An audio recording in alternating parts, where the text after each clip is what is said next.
Hi everybody, I'm Joe Parker of the Pixel Depot, and welcome back to my series on building the small layout I'm calling the Grunge. In episode 1 of this series, I talked about how I came up with the concept for the layout. Episode 2 covered the track plan. This is episode 3, and I'm pretty excited about it because after all that talking in the first 2 videos, we're actually going to build something today. And that something is this.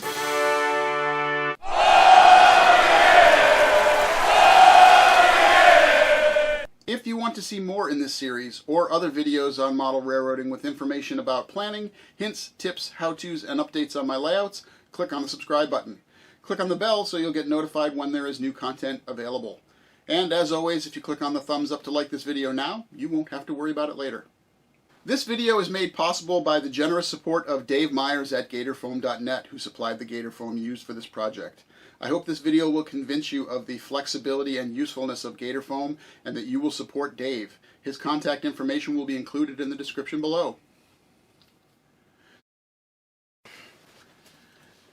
With the concept and track plan for the Grunge nailed down, it was time to consider Benchwork, which for the beginners in the audience is the term for the supporting base for your layout. As you may have guessed, we're going to build the Benchwork for this layout from GATORFOAM. Originally, I was going to build it using conventional 1x4 open grid construction topped by the pink extruded foam, and a backdrop made from 1/8 inch hardboard. The reason for that was that it's what I've used in the past, and I'm comfortable with it. It's not necessarily because it was the best solution for the job. The more I thought about it, the less I liked the idea of traditional benchwork for this project. As you can see here, there's a gap between the wall and the back of the bookcases. I was worried that the weight of the hardboard backdrop would cause the whole layout to just tip backwards. I was also concerned about the overall weight of the layout and the potential damage that the lumber might do to these bookcases. I've used GATORFOAM for years on various projects, including the base for the small module that used to be sitting over here. While it's tough and dimensionally stable, it's also incredibly light. So I thought that it would be a good option for the backdrop and would solve the weight problem from the hardboard. As I thought about it more, it occurred to me that I could build the whole base out of GATORFOAM, and that would solve a whole multitude of problems. So what is GATORFOAM? It's a strong laminated panel with a core of extruded polystyrene and a veneer of resin-impregnated wood fiber. So it's similar in concept to foam core, except the surface is extremely rigid and durable, yet very lightweight. Because it doesn't absorb water, it's suitable for both interior and exterior uses. You can use it for structural purposes, like we'll do here, as well as for modeling. It's great for backdrops, diorama bases, and the rigid framework for scratch building structures and other models. It can be cut with a variety of woodworking tools or knives. It takes all kinds of paint well, and it can be glued using construction adhesive, Eileen's tacky glue, or any variety of adhesive caulk. It comes in a variety of colors.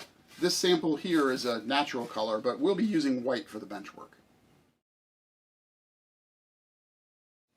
Once again, here's the track plan for the layout, but this time showing the plan for the base as well. I'm using 1/2 inch thick pieces of GATORFOAM for the base, and I'll use 3/16 inch thick sheets for the backdrop. What you see here beside me is all the material for the base. In addition to the GATORFOAM, I'm using 4 inch long sections of 3/4 inch by 3/4 inch wood to keep the corners square, as well as to give the adhesive some extra surface area to provide rigidity and strength. When I talked to Dave, I told him the thickness and dimensions for the pieces I would need, and he cut them to size before shipping, ensuring that the edges were square. He also gave me some advice on which adhesives to use. Now, I mentioned before that GATORFOAM is lightweight, and here's the proof. We have a single piece of 3/4 inch plywood here, measuring roughly 4 inches by 12 inches, and that weighs in at 11.7 ounces, versus all 6 of the 4 inch by 14 inch panels I'll be using for the sides and interior cross bracing for the layout, which weigh in at a whopping 10.5 ounces.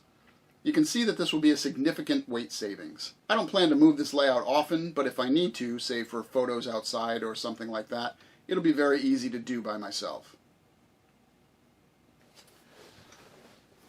I'm going to be building the base in 2 15 inch by 45 inch sections and then attach them together. Doing that will make it easier to move the layout, as I mentioned before, and it was certainly easier to ship the GATORFOAM that way. I'll be attaching the 2 sections together with a couple of bolts and wing nuts. And no, I am not the wing nut in question here. Maybe. Now, while I've used GATORFOAM in the past for modeling projects and as a base for dioramas, this is the first time I'm using it for the benchwork, so we'll be doing some learning on this together. As you'll find out, there were a couple of things that I learned along the way that I wasn't expecting, so stay tuned. Okay, so the first thing I'm going to do here is measure out the midpoint of all of these. Since it's 45 inches on each side, we're looking at 22.5 for our midpoint, and since the piece is 1/2 inch wide, I'm marking not only the center line, but where the edges will come to as well. That'll give me a nice square joint. Alright, now that I've done that, I'll put these pieces aside and I will start to glue things together. This honestly shouldn't take very long, and I will, once I go through the initial pieces here, I will speed things up so that I'm not boring you guys to death. We will start here in the middle. Go just like that. Get a little bit of adhesive on here. Shouldn't need too much. And we are going to apply it.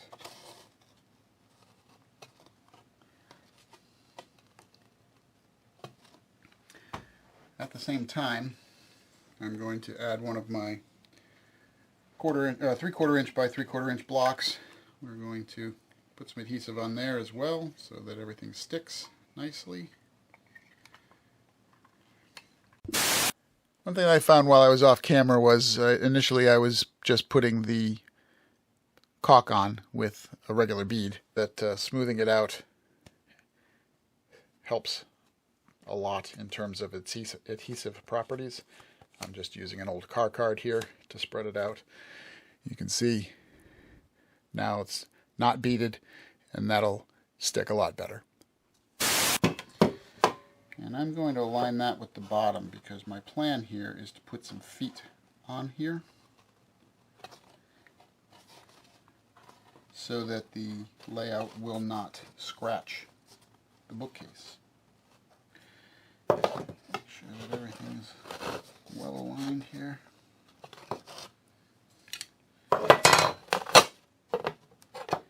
Nice and square. The other thing that I'm going to do is offset these in the middle anyway, so that get the strength on both sides and everything stays aligned.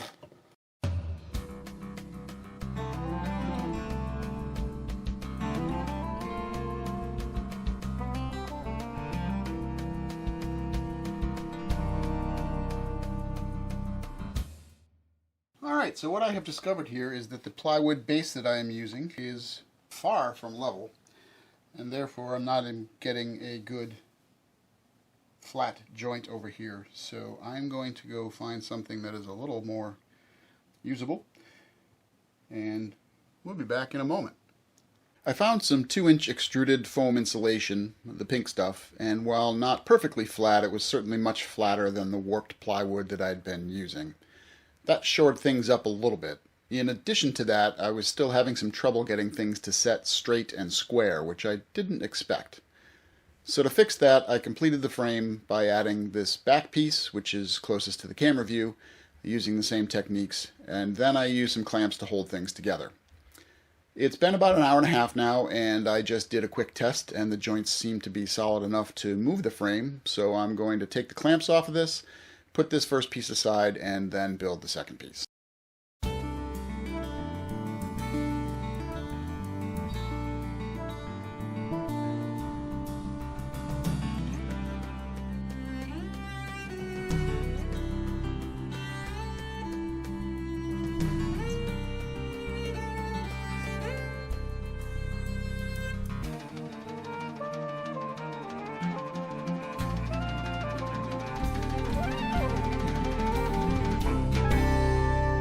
I let this dry overnight to make sure the adhesive really took hold. Then it was time to mark the locations for wiring and where the hardware will go to attach the frames together.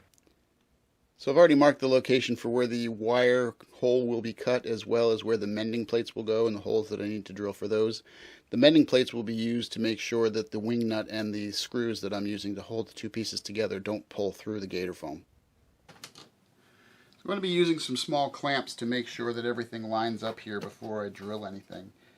This is purely for aesthetic reasons.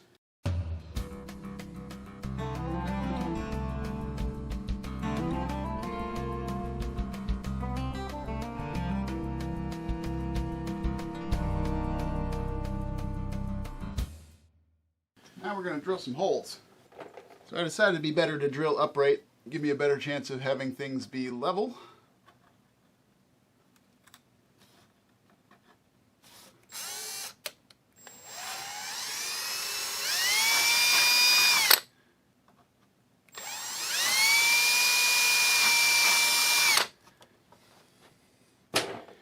Flip this over real quick. You can see that the drill goes through the GATORFOAM pretty easily. All it really has to do is traverse that veneer filled with resin. And as long as I'm here, I'm going to drill the hole for the wires. I'm going to do that all the way through. I've done that 8 inches from the front so that it lines up relatively close to the point where the center point of where all the track is going to lie.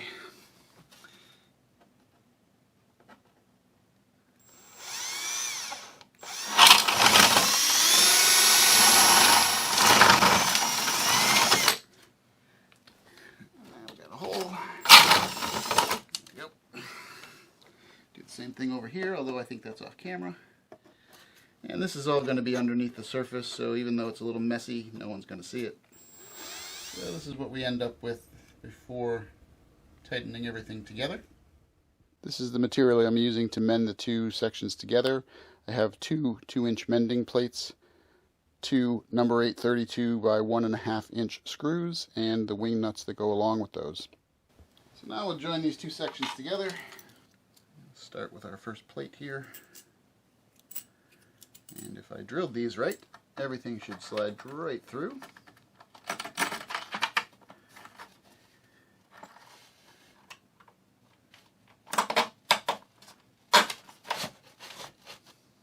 Apparently I was a little crooked, but I don't think that's going to affect the final product too much.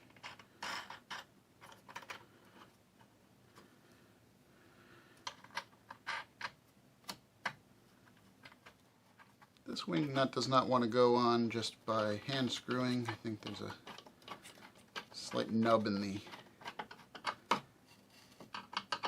thread, so I'm just using the screwdriver here to push it through. If I can get the screwdriver in there.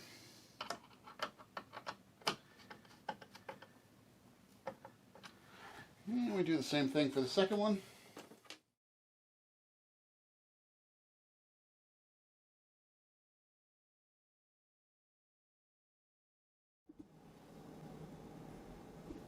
And here is what the finished product looks like. So there it is, my base made from GATORFOAM. GATORFOAM really is a great material to work with, providing a solid, stable, and lightweight platform to build the rest of the layout on. The total weight for this entire 15-inch by 90-inch layout, including the backdrop and hardware, is under 8 pounds. So if you're looking for such a material for building models, structures, or other items, including backdrops, you can't go wrong with GATORFOAM. If you're interested, please support my sponsor and visit GATORFOAM.net or give Dave Myers a call at 802-244-1471. Don't forget to mention that you saw it on the video from Joe Parker and the Pixel Depot. So with the main bench work done, next we'll tackle the backdrop. That's all for this episode, provided I didn't forget anything, which is never a guarantee. I hope this will get you thinking about bench work for your own small layout. If you have suggestions or questions, please include them in the comments below.